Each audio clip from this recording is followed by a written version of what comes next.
एक संस्था, take university. नाही, खूप अडथळे होते. पहिले तर आम्ही मोफत शिक्षणाचा प्रचार करत होतो. त्यामुळे हं, पारंपरिक शिक्षण पद्धतीमध्ये मोफत शिक्षण हा एक वेगळा विषय आहे. हं. त्यामुळे प्रस्थापित शिक्षण संस्थेला हा प्रयोग कदाचित नाविन्यपूर्ण वाटत होता. त्यामुळे सुरुवातीला त्याचा ॲक्सेप्टन्स नव्हता किंवा आपण काहीतरी शिष्यवृत्तीवर शिकू शकतो, हे ग्रामीण भागातल्या मुलांना पण माहीत नाही आहे आणि अजूनही नाही. तुम्ही ज्या सगळ्या शिष्यवृत्तींचा उल्लेख केला, तो खरं म्हणजे आपल्या सगळ्या प्रेक्षकांनाही सांगायला आवडेल, की अशा शिष्यवृत्ती असतात आणि सरकारी शिष्यवृत्तीपेक्षा प्रायव्हेट शिष्यवृत्ती पण तेवढ्याच मोठ्या आहेत. त्याचा अभ्यास जर झाला तर त्यांना सगळ्यांनाच फायदा होऊ शकतो. तिसरा अडथळा झाला, की आपण जेव्हा असा प्रयोग करतो तो सामाजिक उद्योजकताचा असतो म्हणजे सोशल एंटरप्रेन्योरशिप.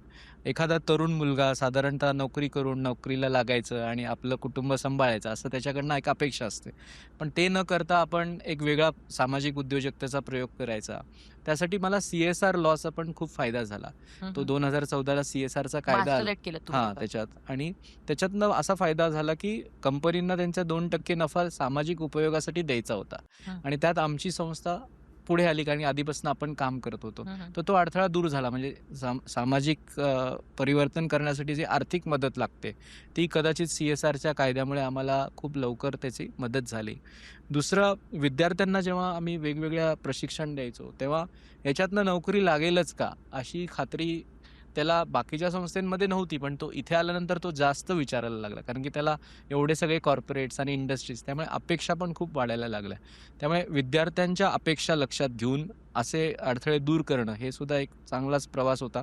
त्यासाठी आम्ही कंपन्यांबरोबरच आता भागीदारी केली, की हं, हं. तुम्ही तुमचा सिलेबस आम्हाला द्या. हं. आम्ही तुम्हाला ते विद्यार्थी शिकवून देऊ. अरे वाह! हं, आणि म्हणजे आपले वर्ल्ड इकॉनॉमिक फोरममध्ये आता मुख्यमंत्र्यांनी खूप MOU साइन केले ते आपण बघतो. हं. त्याच्यात वेगवेगळे इन्व्हेस्टमेंट्स येतात. बरोबर. पण त्या इन्व्हेस्टमेंटला लागणारं कौशल्य मनुष्यबळ कसं तयार करायचं? म्हणून मग आम्ही ते मनुष्यबळ तयार करायला घेतलं. आता डेटा सेंटर उदाहरणार्थ त्याचं ट्रेनिंग द्यायचं कारण डेटा सेंटर्स खूप महाराष्ट्रात येत आहेत किंवा क्लाउड आणि जावा सारखे कोर्सेस आहेत. त्याचं ट्रेनिंग आपण देतोय. जेणेकरून कौशल्य मनुष्यबळ पुढे जाईल हं. किंवा आता डिजिटल मार्केटिंगचा युग आहे, AIचा युग आहे. तर ते टूल्स आपण कसे विद्यार्थ्यांना शिकवू शकू यावर आमचं प्राधान्य आहे आणि असे अडथळे आम्ही दूर करत गेलो.